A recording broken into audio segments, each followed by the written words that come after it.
Hey, hey, hey, Darren Watson here, about to bring you weekly blog number 2.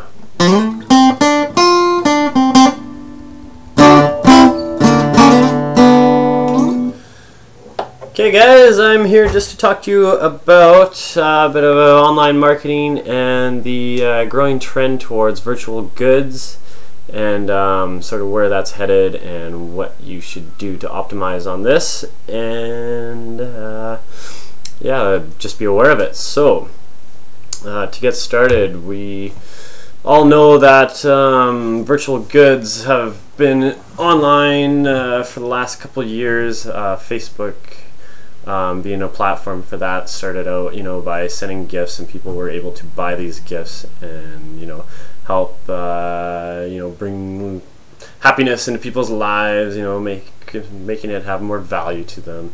And I don't see that really how it took off, but I know today they are looking to expand more and more. So the main drivers for the virtual goods would be on the MMO, the massively multiplayer online games such as World of Warcraft or Second Life or Zynga.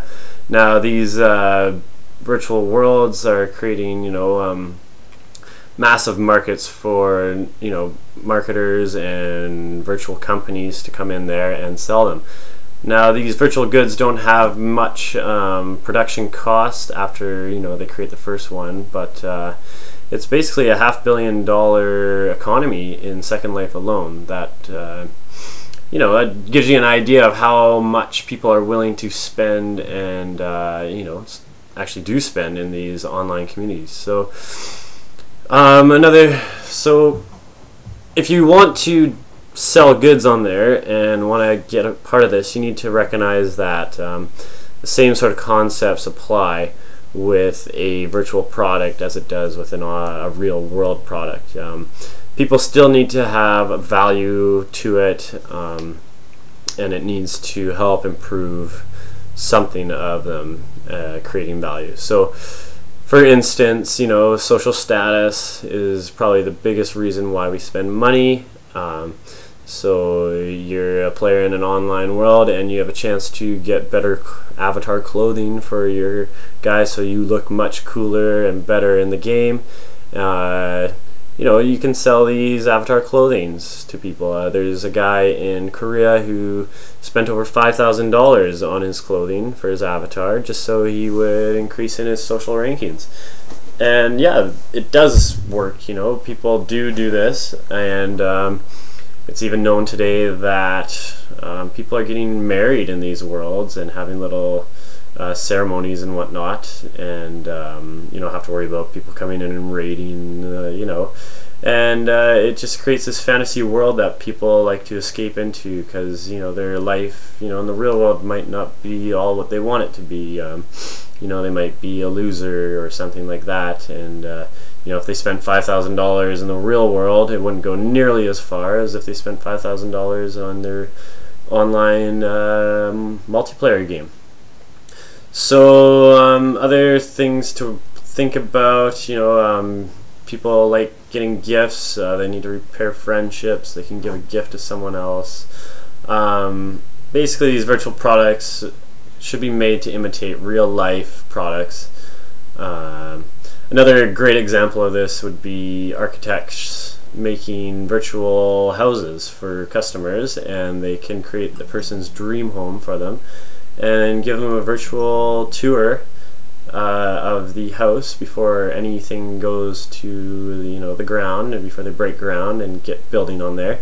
And they can make any adjustments before anything actually does start, and people need to start spending hundreds of thousands of dollars. So yeah, this will all increase the price of these virtual goods and help create value, and as well as branding and whatnot. As you might know, but there's a Japanese character, what's her name? It's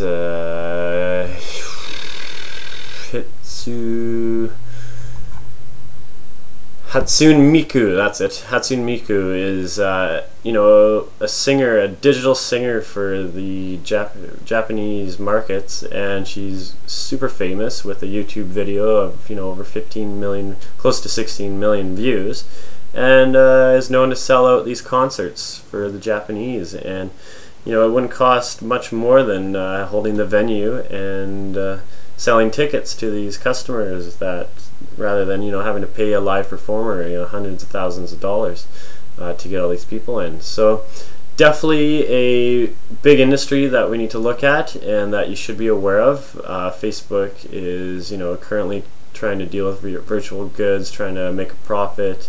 This is a $1 billion market. You know, it's about $10 billion right now, and it's projected to get up into the hundreds of billions of dollars in the very near future, with about a 23% expanding rate per year. So if you want to get into a low-cost, high-margin industry, there's a great potential to increase your ways and have the web make you money.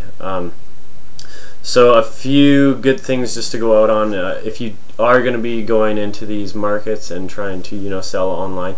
You don't just want to be spamming people with your products and putting your brand logo everywhere. It's a very interactive, very real life world that people put value to, and you need to be a part of these worlds. I think there was a factory in Second Life that sold for $330,000. You know, just another thing that shows you that there is value in virtual goods and online purchases. And you know, they might not be real life products, but they are very much real, and they do exist, and people do hold a value to them. So yeah, just something to be aware of and to look at for the future, as you know, we all want to make some money and get ahead. So that's all I have to say for today. I will talk to you again next week. Adios.